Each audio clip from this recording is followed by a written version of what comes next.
Hello everyone, welcome to my channel. My name is Mayank Yadav and I'm going to pursue MBA from UCW Canada.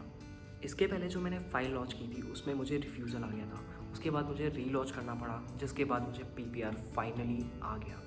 Refusal आने के बाद थोड़ा सा तो बुरा लगता ही है। ऐसा लगता है कि लोन लिया हुआ है और आगे जो हमारा गैप बढ़ता जा रहा है, तो हमें अब आगे की क्या स्टेप्स लेनी होंगी। हमारा दिमाग एकदम परप्लेक्स स्टेट में होता है। हमें कुछ पता नहीं होता है कि हमें आगे कैसे री अप्लाई करना होगा या फिर आगे की स्टेप्स क्या होती हैं।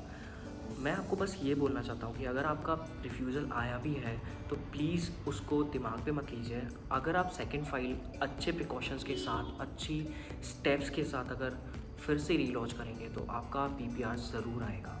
मेरा मेन मोटिव इस वीडियो को बनाने का ये है कि मैं आपको सारे वो स्टेप्स बता सकूं जो कि मैंने अपनाए। जब मेरा रिफ्यूज़ल आया तो मुझे भी कुछ नहीं पता था। मैं सोचता था कि अगर कोई ऐसा वीडियो होता यूट्यूब पे जो कि मुझे बता पाता कि मुझे आगे क्या स्टेप्स लेने हैं, तो मुझे उससे बहुत हेल्प पड़ती है। तो इसीलिए मेरा मोटिव ये है कि मैं आपको कुछ स्टेप्स बता सकूं जो कि आप अपनी नेक्स्ट फाइल में इम्प्लीमेंट करेंगे तो आपको वीज़ा ज़रूर आएगा।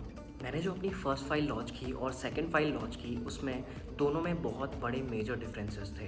पहला मेजर डिफरेंस ये था कि मैंने अपने जो अननेसेसरी डॉक्यूमेंट्स थे, अपने एजेंट की बातों में आकर अननेसेसरी डॉक्यूमेंट्स को बहुत ज़्यादा अटैच किया था।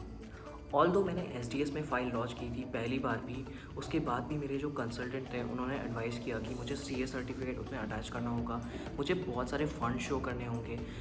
तो मेरी जो फ़ाइल थी वो अननेसेसरीली बहुत ज़्यादा बल्की हो गई और बहुत ज़्यादा कॉम्प्लिकेटेड फ़ाइल मैंने लॉन्च की थी, जिसके कारण मुझे लगता है कि वो जो मेन रीज़न था कॉम्प्लिकेटेड फ़ाइल सबमिट करने का, उसके कारण मुझे रिफ्यूज़ल आया था। सेकेंड मेजर डिफरेंस जो था, मुझे ऐसा लगता है कि जो मेरा SOP था वो प्रीवियस फाइल में बहुत ही मीडियोकर स्टेट का था और मेरा जो सेकंड SOP था वो बहुत ही ज़्यादा अच्छा था, जिसमें कि मैंने जस्टिफाई किया कि मेरा जो प्रीवियस कोर्स है और नेक्स्ट कोर्स है वो कैसे रिलेवेंट है। मैं क्योंकि as a law student MBA करने के लिए जा रहा हूँ, तो मुझे ये जस्टिफाई बहुत ज़रूरी करना था कि मेरा जो प्रीवियस कोर्स है वो नेक्स्ट कोर्स से कैसे रिलेवेंट होता।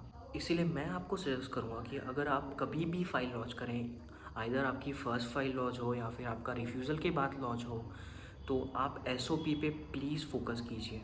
बात मैं आपको बता देना चाहता हूँ, आपका अगर कोई भी कंसल्टेंट है तो प्लीज़ उस पर पूरा रिलाय मत कीजिए। अगर वो आपको कोई बात बताता है तो प्लीज़ उसको रेक्टिफ़ाई कीजिए। अगर आप जो इन्फॉर्मेशन एजेंट बताता है उसको रेक्टिफ़ाई करेंगे तो आपका ही फ़ायदा होगा। उसके ऊपर प्लीज़ पूरी तरह रिलाय ना करें।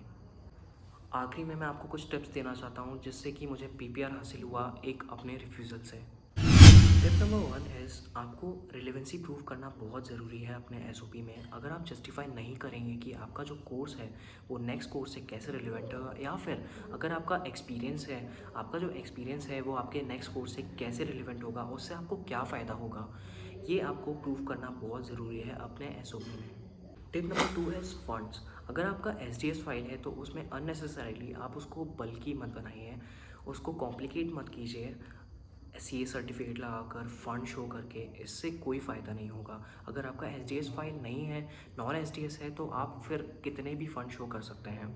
लेकिन अगर आपका SDS है तो आप सिर्फ GIC और फर्स्ट ईयर का फ़ीस का सर्टिफिकेट लगाइए। That's all.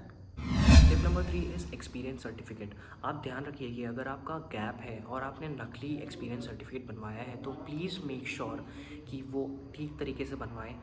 ये मैं इसको इनकरेज नहीं करता, लेकिन कुछ लोग ऐसा बनवाते हैं, तो प्लीज़ उसको ठीक तरीके से बनवाएं ताकि वो प्रोफेशनल लगे। Tip number 4 is do not change your file substantially.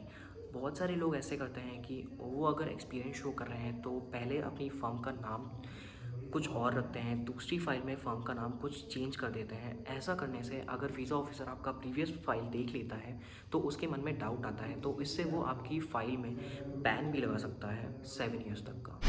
Tip number 5 is आपका IELTS स्कोर। अगर आपका IELTS स्कोर मिनिमम है तो भी चलेगा। आपको ऐसा ज़रूरत नहीं है कि आपका IELTS स्कोर 9 ही हो तो ही आपका एक्सेप्टेंस आएगा। आपका जितना भी IELTS स्कोर मिनिमम रिक्वायर्ड है उसमें भी अगर आप फाइल लॉन्च करते हैं तो भी आपका वीज़ा आ जाएगा। मोस्टली लोगों को जो रिफ्यूज़ल आता है वो यही आता है कि वीज़ा ऑफिसर स्टेट करते हैं कि आप कनाडा छोड़कर नहीं आएंगे, इसीलिए आपको रिफ्यूज़ल दे रहे हैं। तो आपको अपने SOP में बहुत अच्छे से जस्टिफाई करना होगा कि आपके पास बहुत एक स्ट्रॉन्ग रीज़न है वापस आने का। एंड में मैं आपको बस यही कहना चाहता हूँ कि आप अपनी जो फ़ाइल है उसको ठीक तरीके से लगाएं, जो डॉक्यूमेंट्स हैं उनको अननेसेसरीली अटैच ना करें, और जो आपका एसओपी है उसको प्लीज़ स्ट्रॉन्ग बनाएं। अगर आपको कोई भी डाउट है तो आप नीचे कमेंट बॉक्स में उसको लिख दीजिए। I will try to help you in any way possible. Thank you so much for watching this video guys. If you like this video please like and subscribe to my channel so that I have a motivation to create more videos for you. आप मुझे Instagram पर भी message कर सकते हैं in case of any need, और मैं ज़्यादा से ज़्यादा आपकी हेल्प करना चाहूँगा, क्योंकि मैं भी चाहता हूँ कि किसी का रिफ्यूज़ल ना आए और हम सभी कनाडा जा सकें। Thank you so much guys, signing off, bye bye, take care.